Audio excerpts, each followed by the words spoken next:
Good morning student. आज हम क्षितिज का पाठ 6 प्रेमचंद के फटे जूते का सारांश देखेंगे और समझेंगे। प्रेमचंद के फटे जूते पाठ या निबंध लेखक हरिशंकर परसाई जी के द्वारा लिखा गया है। इस निबंध में हरिशंकर परसाई जी ने प्रेमचंद के व्यक्तित्व का, उनके सादेपन का रेखा चित्र खींचा है। वह बताना चाहते हैं कि प्रेमचंद जी आडंबर युक्त प्रवृत्ति और अवसरवादिता से दूर रहते थे। प्रेमचंद की एक तस्वीर देखकर इस निबंध के माध्यम से लेखक कह रहे हैं कि प्रेमचंद का एक छाया चित्र मेरे पास है, जिसमें वो अपनी पत्नी के साथ दिखाई दे रहे हैं। सिर पर टोपी है, तन पर कुर्ता है और धोती है। उनकी कनपटी चिपकी हुई दिखाई दे रही है।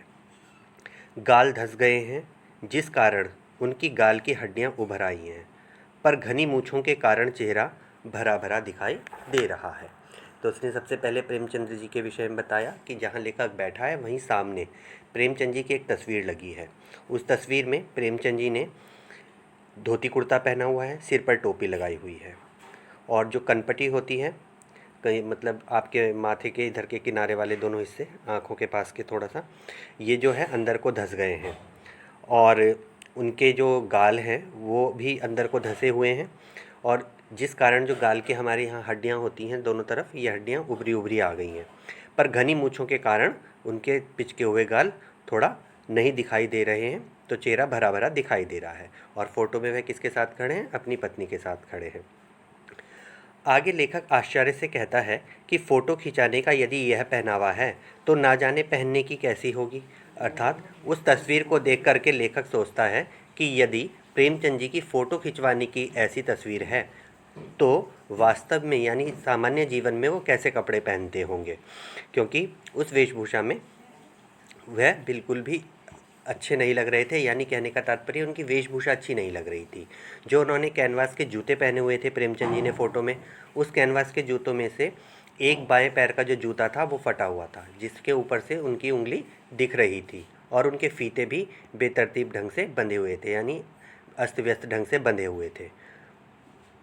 इसीलिए लेखक ने यह बात कही है कि अगर फ़ोटो खिंचवाने की यह तस्वीर, यह पोशाक है, तो फिर सामान्य जीवन में वो कैसी पोशाक पहनते होंगे। लेकिन तुरंत ही वह अपने विचारों को बदलता है और अनुमान लगाता है कि इस आदमी की अलग अलग पोशाकें नहीं होंगी।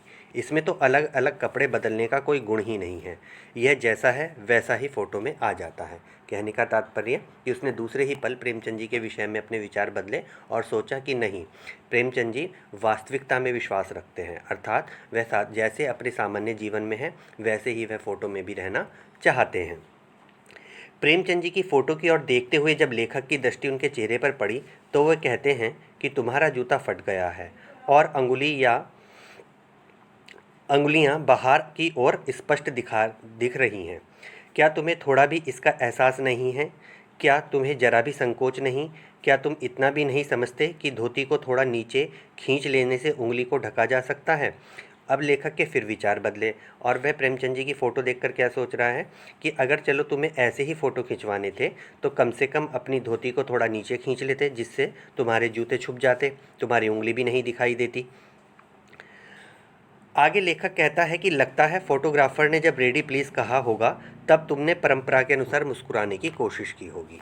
अब जब उसने तस्वीर को देखा तो उसमें प्रेमचंद जी थोड़ा हल्का सा मुस्कुरा रहे थे, तो उसने लेखक ने उनकी मुस्कुराहट का क्या मतलब निकाला? यह मतलब निकाला कि शायद फोटोग्राफर ने उनसे जब कहा होगा कि रेडी प्लीज़ और मुस्कुराने का आग्रह किया होगा तो तुम हल्का सा मुस्कुरा दिए होंगे। परंपरा के अनुसार मुस्कुराने की कोशिश की होगी। दर्द के गहरे कुएं के तल में पड़ी मुस्कान को धीरे धीरे खींचकर ऊपर निकाल रहे होंगे, तभी बीच में ही फोटोग्राफर ने तुम्हारा फ़ोटो खींचकर थैंक यू कह दिया होगा। उसने कहा कि आप हंसना नहीं चाहते थे लेकिन ज़बरदस्ती हंसना चाह रहे थे, तो जब तक हंसी आपके चेहरे पर आती तब तक फ़ोटो खींच चुका था। पर सच कहूँ तो यह मुस्कान नहीं, उसमें उपहास है, व्यंग्य है। फिर लेखक अपने विचार बदलता है और अपने विचार बदलते ही लेखक के विचार फिर प्रेमचंद जी के विषय में बदलते हैं और वह कहता है कि नहीं, यह मुस्कान फ़ोटो खिंचवाने की मुस्कान नहीं है, बल्कि यह समाज पर उपहास है, समाज पर व्यंग्य है। तत्पश्चात प्रेमचंद के फ़ोटो को संबोधित करते हुए लेखक कहते हैं कि शायद तुम्हें फ़ोटो का महत्व ही नहीं पता। अब लेखक ने फिर अपने विचार बदले और क्या कहा कि प्रेमचंद जी फ़ोटो का महत्व ही नहीं समझते हैं, क्योंकि यदि वो फ़ोटो का महत्व समझते तो फ़ोटो में इस तरीके की पोशाक नहीं पहनते। यदि पता होता तो किसी से फ़ोटो खिंचाने के लिए जूते उधार मांग लेते।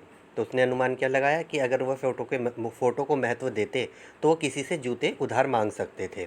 लोग तो फ़ोटो खिंचवाने के लिए कार मांग लेते हैं, कोट मांग लेते हैं, कमीज मांग लेते हैं, यहाँ तक कि किसी की बीबी भी उधार मांग लेते हैं, और तुम तो जूते भी नहीं मांग सके। तो यहाँ पर उसने कटाक्ष करते हुए और मजाकिया अंदाज में कहा है कि फ़ोटो खिंचवाने के लिए लोग वस्तुएं तो वस्तुएं, दूसरे की बीबी भी मांग लेते हैं कि भाई मेरी बीबी सुंदर नहीं है, अपनी बीबी दे दो, मुझे फ़ोटो खिंचवानी है। तो ये समाज पर एक व्यंग्य कसा है हरिशंकर परसाई जी ने।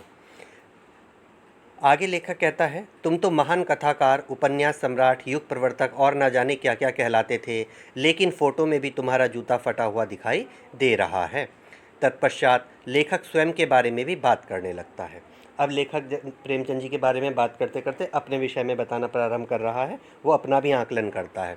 तो कहता है कि मेरा भी जूता बहुत अच्छा नहीं है। लेखक ने क्या बताया है? लेखक ने बताया कि प्रेमचंद जी का जूता ऊपर से फटा हुआ है। तो अब वो कहता है कि मेरे जूते की भी स्थिति ज़्यादा अच्छी नहीं है। प्रेमचंद जी का जूता ऊपर से फटा है और लेखक का जूता नीचे से फटा हुआ है, अर्थात उसके जूते का तला घिसा हुआ है, जहाँ से उसका अंगूठा ज़मीन से रगड़ खाता है और उसका अंगूठा लहूलुहान हो जाता है। लेखक कहता है कि मैं पर्दे का महत्व समझता हूँ और प्रेमचंद जी पर्दे का महत्व नहीं समझते। इसके माध्यम से लेखक क्या बताना चाहता है? इसके माध्यम से लेखक बताना चाहता है कि प्रेमचंद जी दिखावे की प्रवृत्ति में विश्वास नहीं रखते हैं। वह वास्तविकता में विश्वास रखते हैं, यथार्थ में जीते हैं। वह जैसे हैं अपनी परिस्थिति को स्वीकार कर लेते हैं। वह अपनी कमजोरियों को किसी के सामने रखने से नहीं घबराते हैं, जबकि लेखक अपनी कमजोरियों को छुपाता है। लेखक दूसरों के सामने अपनी कमजोरियों को नहीं ला सकता है। वो दिखावे की प्रवृत्ति में विश्वास करता है, इसीलिए उसका जूता ऊपर से ठीक है और नीचे से फटा हुआ है। लेखक कहता है कि तुम बहुत चक्कर काटते रहे, इसलिए तुम्हारा जूता फट गया। शायद बनिए के तगादे से बचने के लिए तुम अपने घर मीलों दूर चक्कर लगा करके पहुंचते रहे होंगे। लेखक बार बार अनुमान लगा रहा है प्रेमचंद जी की चीज़ों को देख करके। तो उसने कहा कि तुम्हारा जूता शायद इसलिए फट गया है ऊपर से कि शायद बनिए का कुछ कर्जा तुम पर रहा होगा, जिसकी दुकान तुम्हारे घर के पास होगी, तो तुम उसकी दुकान के आगे से निकलना नहीं चाहते होंगे कि कहीं वह अपना कर्जा ना मांग ले। तो इसीलिए तुम लंबा चक्कर मार के अपने घर पहुंचते होंगे, इसीलिए तुम्हारा जूता ऊपर से फट गया है। लेखक कहता है कि कुंभन दास का जूता भी फतेहपुर सीकरी आने जाने में घिस गया था। उन्हें बहुत अफसोस हुआ था, तो उसने कहा, आवत जात पनैया घिस गई बिसर गयो हरि नाम। तो उसने कुंभन दास का उदाहरण दिया है। कुंभन दास कौन थे? कुंभन दास जो हैं एक संत थे, और एक बार अकबर ने उन्हें फतेहपुर सीकरी बुलवाया, और फतेहपुर सीकरी बुलवाया तो उनको जाना पड़ा। जब वे वहाँ से लौट कर आए तब उन्होंने ये कहावत कही कि आवत जात पनैया घिस गई बिसर गयो हरि नाम। पनैया मतलब जूते, कि आने जाने में जूते घिस गए और भगवान का नाम अलग से भूल गया हूँ। तो यहाँ पर एक प्रश्न बनता है बेटा कि कुंभनदास कौन थे और उन्हें किस चीज़ का पछतावा था? तो इसका आंसर क्या बनेगा? कुंभनदास एक संत थे, और जब अकबर ने उन्हें फतेहपुर सीकरी बुलाया तो वह वहाँ गए, और वहाँ जाने के चक्कर में वह भगवान का नाम लेना भूल गए, इसीलिए उनको भगवान का नाम ना लेने का पछतावा रहा। प्रेमचंद को संबोधित करते हुए लेखक कहते हैं कि लगता है कि तुम किसी सख्त चीज़ को ठोकर मारते रहे हो। ठीक है, अभी तक तो उसने क्या अनुमान लगाया था कि शायद प्रेमचंद जी बनिए के तकादे से बचने के लिए गुजरते होंगे दूर दूर रास्तों से, तो उनका जूता ऊपर से फट गया। फिर वो कहता है नहीं, ये आदमी ऐसा नहीं है, ये तो वास्तविकता में जीने वाला व्यक्ति है। तब उसने कहा लगता है प्रेमचंद जी ने किसी सख्त चीज़ पर ठोकरें मारी हैं, जिस कारण उनका जूता ऊपर से फट गया है। और ये सख्त चीज़ें क्या हैं बच्चों? ये सख्त चीज़ें हैं हमारे देश की कुरीतियाँ। प्रेमचंद जी ने सदैव हमारी परंपराओं में जो बुरी रीतियाँ रही हैं, कुरीतियाँ रही हैं, उनका विरोध किया, उनका खंडन किया। जैसे सती प्रथा, विधवा विवाह का उन्होंने समर्थन किया, बाल विवाह का उन्होंने विरोध किया, सती प्रथा का उन्होंने विरोध किया। तो वो कहता है कि इस प्रकार की बुराइयों से तुम सदैव लड़ते रहे, इसीलिए समाज ने तुम्हें महत्व नहीं दिया और तुम्हारा जूता ऊपर से फट गया है, क्योंकि तुम समाज से लड़ते रहे हो। और यह जो तुम्हारी उंगली बाहर निकल रही है, वह भी यह इशारा करती है कि तुम लोगों को इतना घृणित समझते हो कि उनकी तरफ हाथ की उंगली से इशारा नहीं करते बल्कि पैर की उंगली से इशारा करते हो। लेखक कहता है कि मैं दिखावे में फंसा हूँ, दिखावे की प्रवृत्ति में उलझा हूँ, लेकिन तुम उंगली को ढकने के चक्कर में अपने तलवे को नुकसान नहीं पहुँचा रहे हो और मैं अपनी उंगली को ढकने के चक्कर में अपने पैरों के तलवों को लहूलुहान करता जा रहा हूँ। तो ये था हमारा पाठ प्रेमचंद के फटे जूते, जिसके माध्यम से लेखक हमें समझाना चाहता है कि व्यक्ति को वास्तविकता में जीना चाहिए, यथार्थवाद में जीना चाहिए, दिखावे की प्रवृत्ति से कोसों दूर रहना चाहिए। अगला पाठ अगले चैप्टर में। God bless you.